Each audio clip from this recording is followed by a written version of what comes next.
Alguém perguntou assim, mas porque a gente troca energia com as pessoas o tempo todo, por que com o sexo?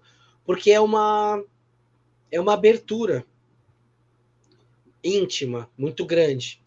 Né? Quando a gente fala daquela questão do vampiro, né, de convidar para entrar na sua casa, o sexo é um convite para dentro da sua casa. E da sua casa mais sagrada que é o seu corpo. Então, já que você vai convidar alguém, que seja alguém pelo menos que vai ter uma troca justa, né? Eu sempre falo disso. A gente, na nossa vida, se a gente se preocupasse em ter sempre trocas justas, a gente estaria sempre entregando o nosso melhor e recebendo o melhor das pessoas. E aí, talvez no sexo, mesmo que ele seja um sexo casual, despretensioso, por prazer, ele pode ter um momento ali de uma troca justa, ou de um respeito, alguma coisa assim. O que eu tenho dificuldade, cara, aí dentro dessa criação desse canal de intimidade entre dois seres, e a hora que esse canal de intimidade ele é reforçado, é como se aqueles dois seres, em alguns momentos, o templo de um virasse o templo do outro. Então, enquanto eu tenho o meu templo sagrado, que é o meu corpo, a pessoa tem o dela. Mas quando eu estou fazendo sexo, os dois corpos são um templo só. E aí, quando esses dois corpos tendem a criar esse laço de intimidade, de virar um templo só, quando alguém ataca esse templo, ataca os dois. Então, se alguém baixa a guarda astral, vai acabar abrindo porta para que o casal seja atacado. Isso eu já vi muitas vezes acontecer. É verdade? Não é? Não sei, mas nos lugares onde eu trabalhei espiritualmente, eu via isso acontecer. Então, isso é um negócio que aparentemente existe uma criação de uma ligação. O que eu não sei é o quanto isso pode, por exemplo, vamos supor, dentro de um sexo casual entre duas pessoas, o quanto essa mulher vai carregar essa energia desse cara, por quanto tempo? E esse cara? Eu lembro que há uns 25 anos atrás, eu vi a primeira vez alguém falar sobre isso. E aí a pessoa falava assim que depois da relação sexual, a mulher carregava a energia do homem por 7 dias e o homem por 3 dias. E durante muito tempo eu vi as pessoas falando isso. Hoje se convencionou que são 6 meses. Isso veio uma convenção que apareceu de alguns anos para cá. Não muito, menos de uma década para cá.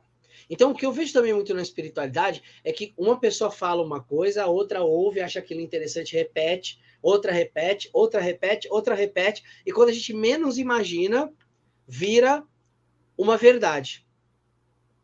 Essa ideia que você trouxe, Bruninho, de chakras, do Oriente, de troca energética por chakras, olha só que coisa interessante. A gente, quando esteve na Índia, a gente aprendeu que quando alguém morre, demoram 7 dias para que os chakras se desconectem e o espírito se solte. Então, dentro dessa filosofia hindu que a gente observou lá, são 7 dias para todos os seus chakras desligarem e seu espírito ir embora do corpo. Então, por que o sexo ficaria 6 meses no seu corpo? Entende? Que até quando você vai buscar um embasamento na filosofia oriental, não embasa. Porque a morte, que é o desprendimento total do espírito do corpo, o abandono da sua energia espiritual completa do seu corpo físico, são 7 dias. Eu já vi, se não me engano, alguém citou Wagner Borges, inclusive falei com ele hoje, e acho que foi numa aula dele, e que eu não lembro se ele falava data, isso eu não gravei, mas eu lembro que ele é clarividente, né? Não sei se o tempo todo, não sei como é que isso funciona, se tem um botãozinho que aperta e começa a ver, mas eu lembro que ele estava olhando para uma pessoa ali e entre o que a pessoa tava, o que ele estava vendo e tal, ele viu uma coisa diferente. E aí se conversando e não sei se prestou atenção e viu, eu não sei se ele identificou sozinho, se foi uma conversa ou qualquer coisa assim, mas foi identificado que era uma energia provinda dessa troca sexual. Uhum. Então, agora, quanto tempo isso foi? Talvez fosse muito interessante eu lembrar para nossa discussão, mas eu não lembro quanto tempo depois da relação. A questão é, então não, o que eu ia trazer com isso? Eu acho, cara. Acho, porque a gente não sabe. Eu acho que depende de como foi a relação. Eu acho que essa é a real, mano.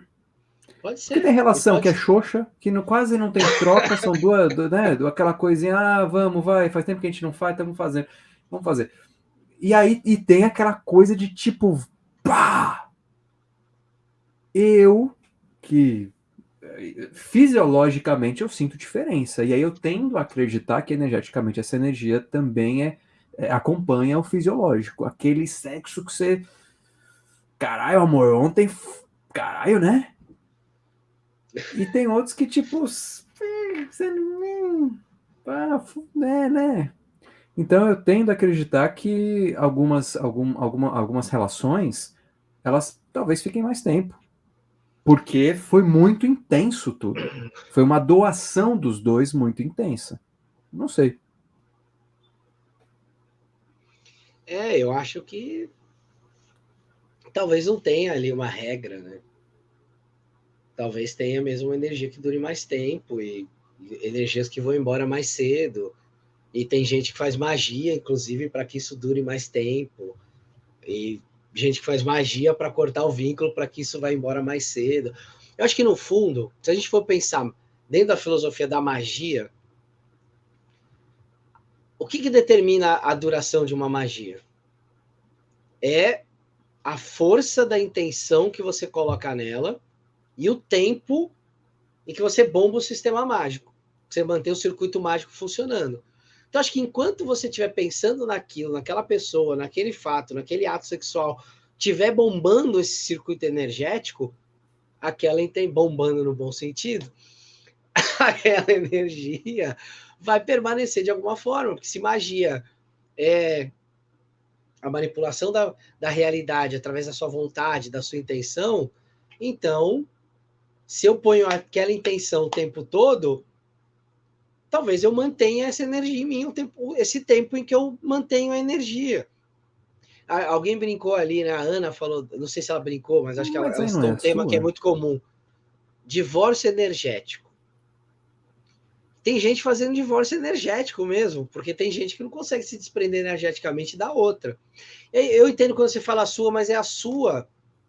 Imagina assim, o sistema mágico ele trabalha com uma linguagem simbólica, certo? Hum, Então aquela pessoa, ela é o símbolo do meu desejo. Ela é uma projeção do meu desejo. É onde eu coloco o meu desejo. Então, se eu coloco a minha intenção nela, eu estou alimentando o meu desejo. Como ela é o entendi. símbolo de manifestação, acaba que eu me direciono para ela, entende? Entendo. Mas Eu não é. alimento o símbolo e ao mesmo tempo me torno escravo do símbolo. Sim, sim, isso eu entendo. Mas aí se eu tô falando de uma energia que invasora, não é a melhor palavra, mas foda-se, eu vou usar mesmo assim. Se a gente tá falando de uma energia invasora que não é minha, que tá aqui, eu alimentar por um desejo é talvez mais prejudicial até do que a própria energia que está presente aqui, que às vezes a pessoa nem né, complementa. Mas a questão é, não consigo ver uma. Eu projetando o meu ambiente minha mente na pessoa, eu alimentando a energia dela em mim. Eu acho que não é perene. Eu acho que eu alimento um monte de coisa ruim em mim, mas eu acho que a energia da pessoa. Se a pessoa, eu acho assim, se você, eu dei esse exemplo da projeção, né, do desejo na Sim. outra pessoa, mas vamos supor que seja um desejo mútuo e que, sei lá, por qualquer motivo não ficou junto, mas tem um desejo mútuo. Você, a hora que você está fazendo isso, você está É, abrindo a porta para, ok, né, ok, para que a faz intenção sentido. dela se manifeste, entende? Então, eu acho que dos dois jeitos, de um jeito você bomba o sistema mágico do seu lado, coloca a sua intenção, coloca a projeção do seu desejo naquilo, naquela pessoa, naquele ato, naquela experiência que você teve, e acaba tendo essa energia presente em você. De outro lado, você põe a intenção ou não, ou está muito aberto, fala, ai, nossa, eu com saudade até daquela pessoa, e aquela pessoa está pensando em você, colocando a intenção em você. A energia dela está vindo em você. Então, acho que no fundo, cara, se você tem uma relação, toma um bom banho pra, de limpeza até, né? Se você não acredita só no banho com sabonete, mas um bom banho de limpeza, e vai se relacionar com outra pessoa, e tá afim de se relacionar com outra pessoa, e tá ali para ter uma troca justa com a outra pessoa, você não vai estar mais colocando a sua intenção na outra. Então, aquela energia, ela vai acabar não se manifestando, não te afetando. Uhum. Então, talvez uma pessoa que olha a aura da outra e fala, sua aura tá meio bagunçada, parece que tem uma outra energia te influenciando. É o tipo de coisa que você pode olhar e falar assim, limpou, ou não tá mais aí, você tá pensando em alguém agora. Tem muita gente, né, que é clarividente, que trabalha muito com essa percepção da cor da aura e tudo, e que consegue ver isso e falar, tá acontecendo tal coisa. Talvez seja melhor você se limpar, fazer isso, fazer aquilo. Então, eu acho que vale a pena pensar um pouco nisso. Talvez o quanto você alimenta Tem, essas intenções.